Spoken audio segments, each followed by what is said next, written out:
start? Okay.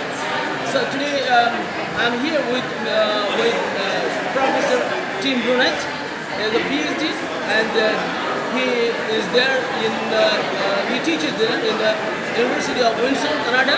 And today I have got him because we have come to meet in the HDCA conference, and the summit is going on. It's very good. So many people from all the world have come, and we have just finished one session. I will ask him some questions regarding India and Canada relationship in contemporary world, because very recently the relation between India and Canada has been soured. It has become bitter. So I would like to know what is the perception of the Canadian public and the academicians there. And if you want to ask anything about India, I will share. So this will be a completely academic discussion, right? And our interview is being taken. Not interview, it is the videography is being done by Kennedy Murray. She is also a student of the University of Windsor, right? So, sir, thank you very much. I'd like to know from you that what do you think that what is the reasons behind the bitter relationship recently has arose between India and Canada? What is your perception? What type of relation is now having? Well, first I'd like to start off by saying how important it is for Canada to build healthy relationships around the world, from the global north and the global south. The most powerful, the magazine The Economist suggests, and I would agree, that the most powerful diaspora in the world is the Indian diaspora. Yes, yes. You have people who have moved from India to very high places all over the world. You have students studying all over the world. I teach many students from India. It is the largest democracy in the world. Yes. I would like, I think that's the first thing before we can even begin to talk about the health of that relationship, how important that relationship is, and to shoring that up, and just seeing, standing at the front of a classroom where there are a large proportion of students from India, and all politics aside, regardless of nationality, you know that these students have family. They're people's brothers, sisters, yes, parents, cousins, friends, lovers. And I think when you come to a conference like the Human Development and Capability Approach, it's really critical to look beyond the national borders. So Ashim Mambay, the Nobel laureate, talks about these ideas of biological borders and how we carry them. And I see that with students. I see them carrying at times the joy of their geopolitics, but also the weight. And I think, one-on-one, there's no reason to carry that geopolitical weight. In education, there's no reason to carry that geopolitical weight. My understanding from the media, and I don't live in India, yes. My understanding is that there is an activist in Canada who was murdered and came to Canada to be safe. And our Prime Minister alleged that it was a foreign, basically the Indian government, he alleged that he had credible sources to say that it was an act of a foreign government. And so he brought that out into the public.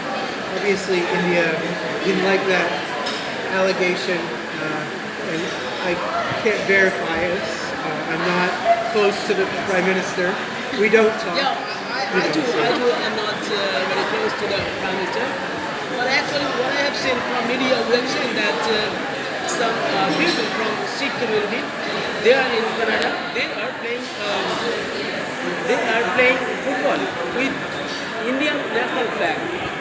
So if any community people or any people with due respect to other people, with due respect for all the community, for all the caste, for all the religious people, I'm saying that is it justified or will you justify that people are kicking with a country's national flag in another country's soil? So this was very painful for the theoretical years. Interesting. So Canada is not. We have indigenous communities, and they've been there the longest. Right. But while they are one of the faster growing populations in Canada, we also have to come to terms with the fact that Canada is layers of migration. I say I'm born in Canada, but I am the product of the French migration and the Irish migration. Okay. My wife is a product of French migration, and this goes back longer, and her father migrated from Belgium. Okay. So when we start to talk about nationality and how we carry them, I think getting along is more important in the way that we treat one another. It has to go beyond nationality.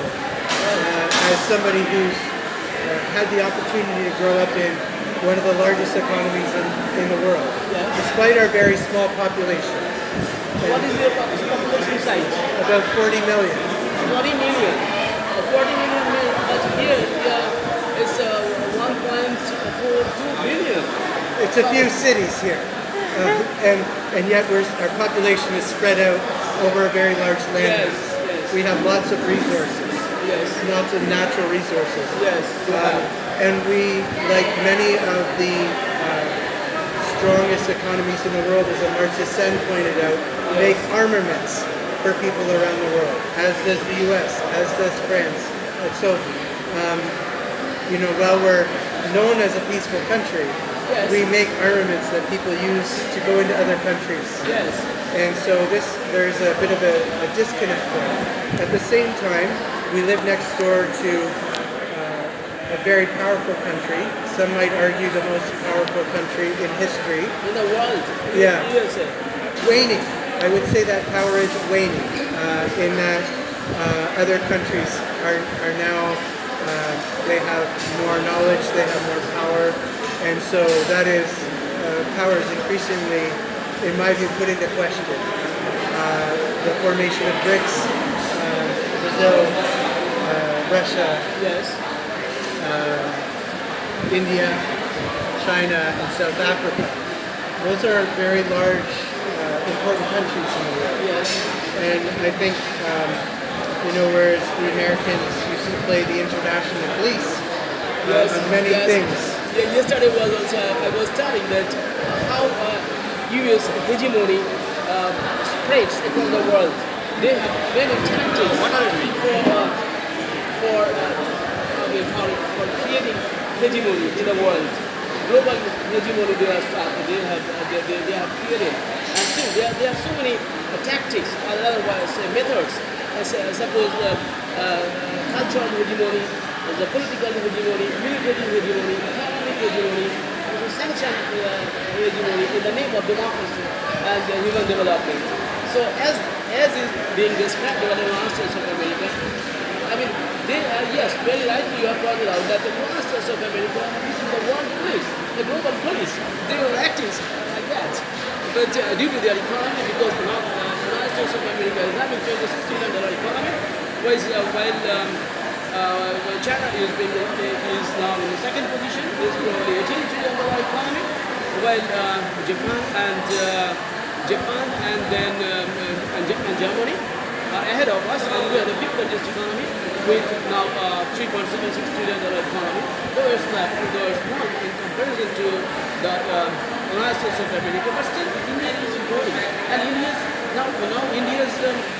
economic growth rate, GDP growth rate is about 7.5 or 8%. But we if I say that I see a dream that India will become the world's largest economy, may not be largest economy, but a superpower by 2047 when India will become that. When India will celebrate its 100 year of independence, because we got our independence in 1947, and in 2047 India will become the India will celebrate its 100th year of independence. But it's a nascent democracy. No, because 75 years only. While in our source of America was became free in 1776. So it's about 240 years old democracy. More than that. So it's about one democracy. But still, India within this period, within this short period of 75 or 77 years, is doing well. So many diversities are there, so many problems are there, so many challenges are there in India. Despite that, because so many religions are there, so many castes are there, so many languages are there, so many ethnic groups are there, so many religious people, so many faiths are people are living here in India. And at present, it has become a tough challenge for the leaders. But maybe in Canada, maybe in the United States of America, maybe here in India, everywhere, because governance is now a great challenge. You have to know the art of governance. You have to be very wise, you have to be very sincere, you have to be spiritual, and you have to be very wise. Otherwise, it is not possible for us to rule. It seems to me, this is my perception. Can I take your hand is, you are having some pain in your hands? A little bit, but I'm getting you in frame. I haven't moved. Oh, thank you. Otherwise, yeah, you can take the, you can move your camera to other service so that you can show that other people are here. Yeah. I was going to suggest, because we're at the Human Development Capability Association, Yes. that looking at the economy is, I think we can do more. Yes, And I definitely. think the U.S., there are many people in the U.S. who want more, despite being in the largest economy in the world. I think there's people who live in the U.S. who are underemployed. There are people who are dying fast deaths because of their gun laws. They have their own challenges. And so in the middle of the election, if you can sift through the ad hominem arguments and get to really what people should care about. Are they leading better lives? Are they getting better jobs? Are they going to live longer? Are they going to have access to opportunities to be healthy? Whether they do that through the market or through whatever health plan or however they decide to do that. And I fear that so many countries are seeking military power. Yes. They're seeking nuclear power. Yes. They're seeking, a dominance in economic power. Yes. And that dominance in economic power doesn't come without a cost. And that cost is generally to people who are left out of the economy. Yes. So while the economy, and you know this, India is struggling in human development index. Yes. And there are a number of things that the U.S.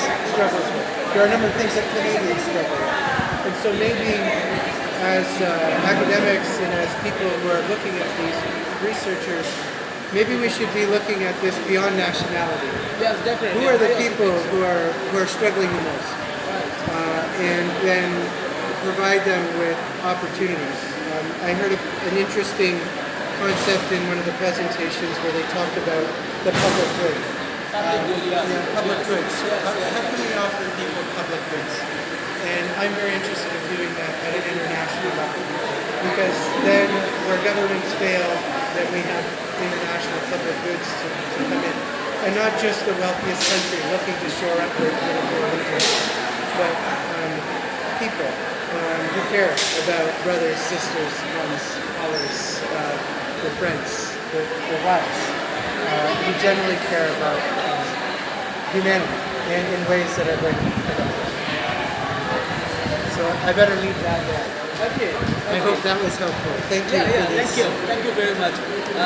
Thank you, Tim Brunet. Thank you very much for this interview, for this conversation. Thank you very much. Take care.